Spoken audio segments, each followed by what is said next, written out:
merupakan cabang ilmu kimia yang mempelajari hubungan antara reaksi kimia dan listrik, khususnya yang melibatkan transfer elektron antara dua spesies kimia. Proses ini terjadi dalam sistem yang disebut sel elektrokimia, yang terbagi menjadi dua. Yang pertama, sel galvani atau volta, dan yang kedua, sel elektrolisis. Sel galvani menghasilkan energi listrik dari reaksi kimia spontan seperti pada baterai. Sedangkan sel elektrolisis memerlukan energi listrik untuk memicu reaksi kimia non-spontan, seperti pada pemurnian logam dan elektrodeposisi. Selanjutnya, kita akan mempelajari prinsip dasar dari elektrokimia dan juga pengertian umum dari hantaran jenis. Simak animasinya yuk! Elektrokimia mempelajari hubungan antara reaksi redoks dan energi listrik. Oksidasi terjadi di anoda, reduksi terjadi di katoda, dan elektron mengalir dari anoda ke katoda. Perbedaan potensial antar elektroda menghasilkan listrik pada sel galvanik atau digunakan untuk memaksa reaksi pada sel elektrolisis. Hantaran jenis adalah ukuran kemampuan suatu bahan untuk menghantarkan panas. Nilai ini menunjukkan seberapa cepat panas dapat mengalir melalui bahan tersebut. Dalam analisis fisika, tahanan atau hambatan arus listrik adalah ukuran seberapa besar suatu bahan dapat menghambat aliran arus listrik. Dalam elektrokimia, konsep ini diperluas untuk mencakup berbagai jenis hambatan yang terjadi di dalam sel elektrokimia yang dapat memengaruhi efisiensi proses konversi energi. Selanjutnya, kita akan membahas tentang hukum Arrhenius. Yuk, simak animasinya. Dalam sel elektrokimia seperti sel volta atau elektrolisis, hukum Arrhenius digunakan untuk menghitung energi aktivasi reaksi redoks pada anoda atau katoda yang memengaruhi potensial sel dan efisiensi proses.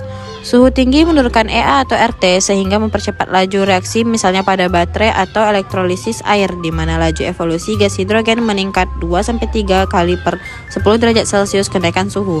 Hukum Arrhenius pada sel elektrokimia merujuk pada persamaan Arrhenius yang menggambarkan pengaruh suhu terhadap laju reaksi elektrokimia, seperti laju korosi elektroda atau proses transfer elektron di permukaan elektroda.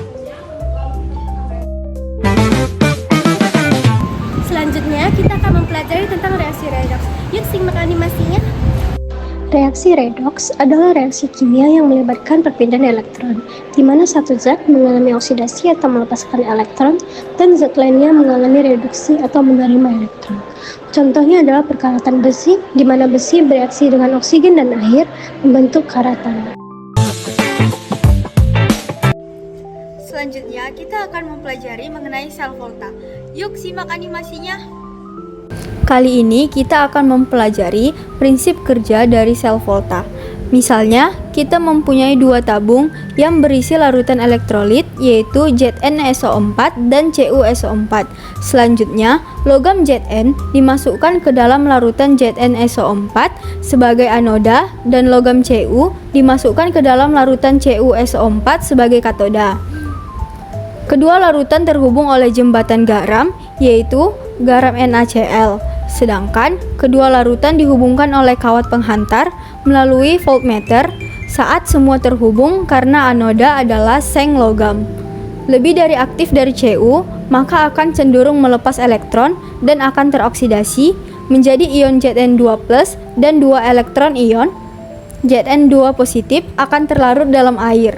Sedangkan elektron akan mengalir menuju logam tembaga pada layar voltmeter dan akan bisa baca tegangan tertentu sebagai tanda adanya aliran listrik. Elektron yang mengalir ke logam tembaga akan ditangkap oleh ion CO2 positif sehingga tereduksi menjadi endapan Cu yang menempel pada logam tembaga selama proses berlangsung larutan.